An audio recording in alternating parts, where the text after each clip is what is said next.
All right, good morning. Thank you so much for joining us, Allison. We really appreciate having you on the show, and we're excited to hear some of your insights. Awesome. Thank you so much for having me. Yeah, absolutely. So our first question for you is what inspired you to blend instructional design with behavioral analysis and then launch Sidekick Learning?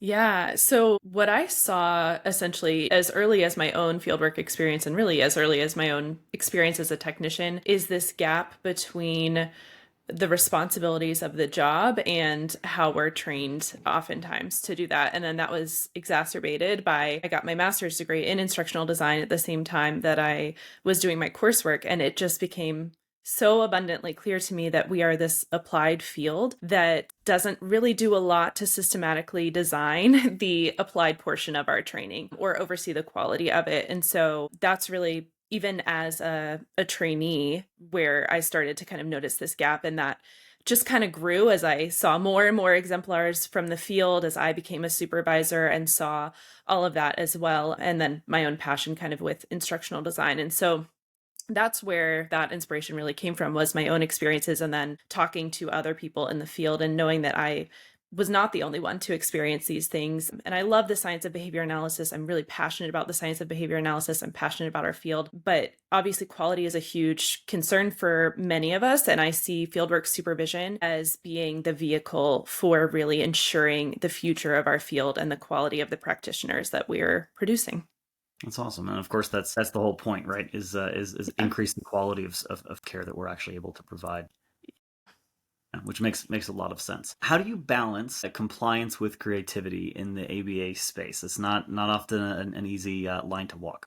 Yeah, it is really tricky. I would say more often than not, though, most systems focus first and foremost on the compliance aspect of obviously that's just natural. We have to meet those compliance standards. But what I Mhm. see a lot is training programs, for example, stopping there. Like we've checked the box, we've done what we're required to as a minimum, and then not really thinking very intentionally about how to go beyond that. We technically did what we needed to do. Same thing with fieldwork supervision. There's a huge focus, rightfully so, on meeting the minimum number of contacts and the percentage of supervision and all of those things. But what I see talked about less is the quality or the content of those hours that you are spending to meet the compliance requirements. And so that's really the line that we are trying to blend and make easier is you're already going through the motions. How do we help you elevate the quality of what you're doing within those hours? And so that's really kind of where we are in terms of our framework. I really see it, and our tools, I see them as a tool essentially rather than something to replace clinical judgment. And so some people, for example, we have a fieldwork supervision curriculum that does not replace your clinical judgment as a supervisor, but it can enable you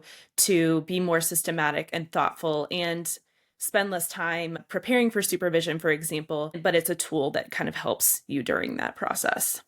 Maybe reduce the time to decisions, but it doesn't allow you to not make decisions still. Yeah, yes, exactly. That makes sense. So, what is one common mistake that you see either BCBAs or maybe ABA organizations make, Mhm. and how do you help them kind of get past that? Yeah, I would say for new BCBAs, the biggest thing that I see is that, and maybe on the organization side as well, they've gone through a lot of their training as a technician, and so they have this very focused view of ABA services, and they're really thinking about the delivery, and but it becomes this kind of cookie cutter cookbook approach if you don't teach that new BCBA all of the clinical decision making behind that. And so organizations, because of funding structures, because of, all of the things that go into that, the job description of being an RBT, oftentimes it can stop there. Essentially the training can stop there, and we don't spend a lot of time going beyond like here's what the interventions are, to dig deeper into here's how you intentionally design. That's a very blanket statement. That is just a Yeah. problem that I see. That is certainly not the everywhere. But that also leads to new BCBAs. I see a problem with them being a little bit more insular in their worldview as well. So maybe they've gotten inundated, and this makes sense, right? They've been in coursework, they've been Yeah. eating, breathing, sleeping ABA, and then they go into this job as a BCBA where now, as they are designing interventions and things like that, they have to really tailor it to the context they're in. And so what I see too is potentially BCBAs who haven't gotten that more thorough, nuanced training being a little bit more insular, or maybe overusing jargon, or not being able to adapt because they aren't able to be as flexible with the science. Yeah, that makes sense. And that's common in a lot of fields, right? You come out of college Yeah. and you're like, wow, I know all the stuff. I'm Yeah. ready to do the job. And then I get there and it's like, I don't know any of the stuff and I have to relearn it and I don't Yeah. want to. And I already felt like I was an expert, but now I don't. And it's Yes. hard. Yeah, it is hard. And we sort of expect BCBAs, or we frame it as, you have this BCBA certification, you are the expert. Hmm? Go and, you're ready to do all of these things. And really it's just the entry level requirements. We want to make sure they're as prepared as possible to do that. But yeah, that expectation that they are expert as soon as they get the letters behind their name is just not reality as well. Yeah, yeah, as it is for almost every Yes, certification and exactly. every degree, right? That makes Exactly. complete sense. Um, so switching topics a little bit more organizationally and entrepreneurially, because I know Yeah. you are an entrepreneur. What is your favorite part about building scalable systems? Ooh, great question. I would say the people are the center of all of it. And so I, as a founder, am still very much in the day to day, and am the one that meets with organizations when we're talking about their needs and whether or not our systems match those needs. I'm meeting with individual supervisors to kind of go over the training and implementation and things like that. And so what I love about all of that is that I'm not building something in a silo. It's very much based on my love for the field, my experience in the field, and then all of the people that have this common issue. And so I really love being able to iterate. That's one thing, being employed, that you don't have the control to make all of the decisions. When you see a gap, you can't really address it. And so it's very freeing to be able to identify a need and then have the agency to say, of course there's constraints and resources and all. I don't have a magic wand, but I do love the flexibility and freedom to say there are these gaps, either organizationally or within our field, and here is what I can do to solve it, and having that sort of agency for myself.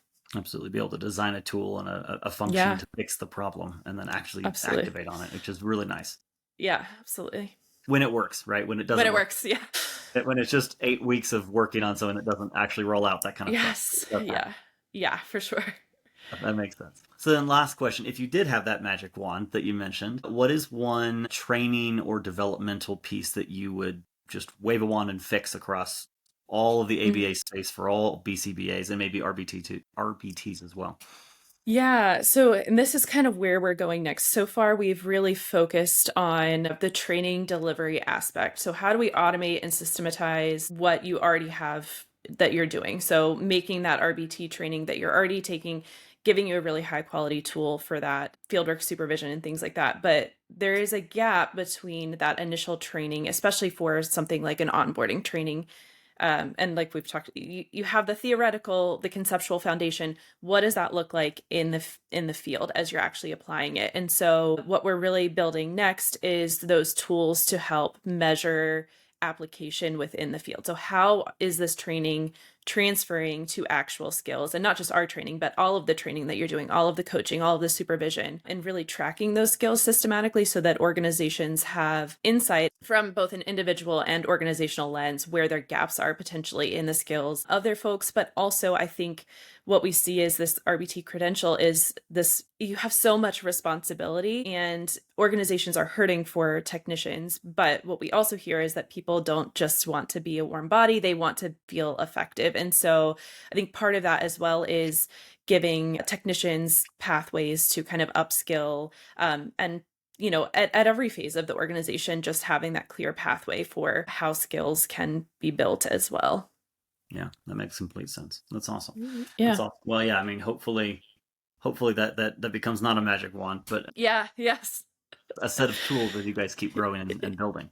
Yeah, absolutely. And it's exciting to see how things are evolving with organizations as they become, we've been in business now for 3 years, and just seeing even the shift of who's really focusing on fieldwork supervision.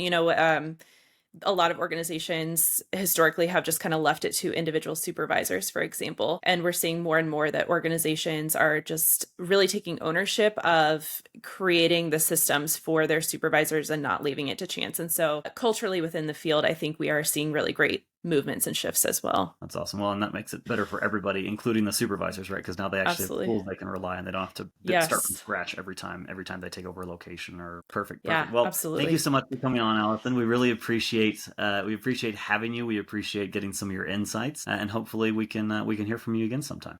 Yeah, thanks so much for having me.